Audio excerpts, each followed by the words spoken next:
मो ना उमाशंकर साहू। मु नीट एग्जाम रे 548 आउट ऑफ 720 रखी।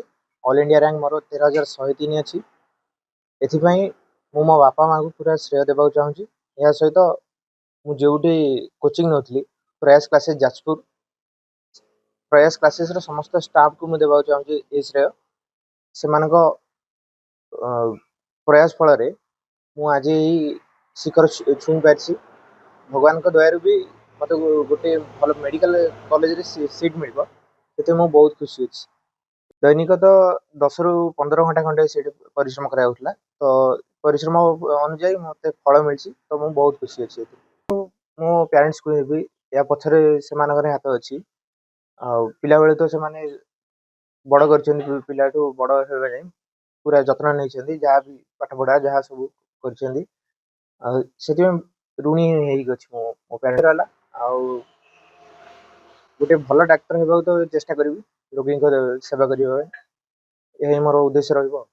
विद्यांत कुमार चर्ची सरपंच निबिना ग्राम पंचायत आस्का पंचायत समिति मैं आमे माने मु बहुत गर्वित जेहेतु गोटे चाषी परिवार पुओ एकमात्र पुओ उमाशंकर साहू जयसन साहूर पुओ नीट रे सफल हो पूरा गर्वित। आम अंचलवासी गर्वित। से पिला तार मैट्रिक भल मार्क रखी +2 ताठू अधिका जोटा कि 94% रखी मैट्रिक रे 91 माने पॉइंट अधिका रखी सी उद्गय पिला से टिके भल पाठशाठ पढ़ुला पढ़ार आग्रह नहीं से पढ़ी माने चाषी परिवार पिला बापार दुखटा बुझी से तार सफलता पाई। प्राय गर्वित आशा रखुचु जे आगामी पीढ़ी माने बापा माँ आशा को स्वप्न साकार करंतु। भुवनेश्वर प्राइस कोचिंग सेंटर रे कोचिंग नेग्री पाई से अनुष्ठान बहुत पिला को सफलता देछि। एक भल पदक्षेप पाई तो आम बहुत खुशी। आम माने मेसेज दौचु जे समस्त पिला माने एभली सफलता हासिल करूँ।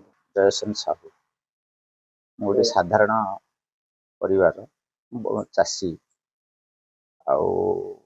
मो पुओ आज भारत वर्ष रे ये आमर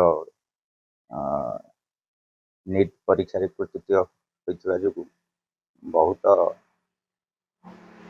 आनंदित एवं से जो अक्लांत परिश्रम द्वारा से आज आमर परिवार बहुत उच्च स्थान अधिकार कर बहुत आनंदित। से पिला बेलू बहुत परिश्रम करी आज ही शीर्ष रे पहुंची से बहुत आनंद। से पिला बेलू से प्राय मिनिमम 10 घंटा पर से परिश्रम करुवार +2 मैट्रिक ये मो पूरा प्रॉपर गाइड कर पिला से 5 वर्ष रो से हमर प्रगति शिशु मंदिर रे जते से पाठ पढ़िला सेते बेलू मु ताकू गाइड करी करी करी तार +2 पर्यंत माने 10th क्लास पर्यंत मु प्रॉपर गाइड करथुवार। तापर तो सी भुवनेश्वर रेसिडेंस कॉलेज रे जते सी होता से तार सार मैंने मैडम मैंने जत्न सहकार नहीं सी माने royal college of science and technology सी टपर होता कॉलेज रे। तार उद्देश्य थिला जे मु जहाँ भी मो भविष्य रे गोटे डॉक्टरटे हेबी बोली आज तार आशा पूर्ण होइछि बहुत आनंदित। डॉक्टर राधाचरण साहू सी तार बापा माने माने पिला बेलू तार माने एते केयर नौला माने से केमते पाठ पढ़िबो कौन करिवो तापई माने अक्लांत से परिश्रम करिছে এবং से गोटे चाषी परिवार पिला हेकरी भी ताको एते अक्लांत परिश्रम करी से पिला को तार मोटिवेशन ताको दिया हेतला जे तू गोटे भविष्य रे गोटे केमते गोटे डॉक्टर हे जनसेवा लोकंगर केमते सेवा करिवो से मनोवृत्ति नेकरी से पिला आगो को बढ़ी एवं ମେଟ୍ରିକରେ ବି ସେ ବହୁତ ଭଲ ପରସେଣ୍ଟ ରଖିଥିଲା, +2 ବି ସେ ଭଲ ପରସେଣ୍ଟ ରଖିଥିଲା ଏବଂ ତାର ଏଇମ୍ ଥିଲା ଯେ I will be A doctor in future ଏବଂ ତାର ସେଟା ସାକାର ହେଇଛି। ସେଟା ସେ ଯେଉଁ ପରିଶ୍ରମ କରିଥିଲା ସେ ପରିଶ୍ରମର ଫଳ ଭଗବାନ ତାକୁ ଦେଇଛନ୍ତି ଆଉ ତାର ଆମେ ଶୁଭ ଆଶିଷ କାମନା କରୁଛୁ। ହଁ ଆମେ ତ ନିଶ୍ଚିତ ଭାବେ ଖୁସି, ସମସ୍ତେ ଏଇ ଗାଁର ବି ସମସ୍ତେ ଖୁସି, ପଞ୍ଚାୟତ ତରଫରୁ ବି ଖୁସି ସମସ୍ତେ, କାହିଁକି ଏ ପିଲା ପାଇଲା ମାନେ ପଞ୍ଚାୟତର ବି ଏଇଟା ଗୋଟେ ଖୁସି, ଗାଁ ପାଇଁ ମଧ୍ୟ ଖୁସି, ଆମ ପରିବାର ପାଇଁ ମଧ୍ୟ ଖୁସି।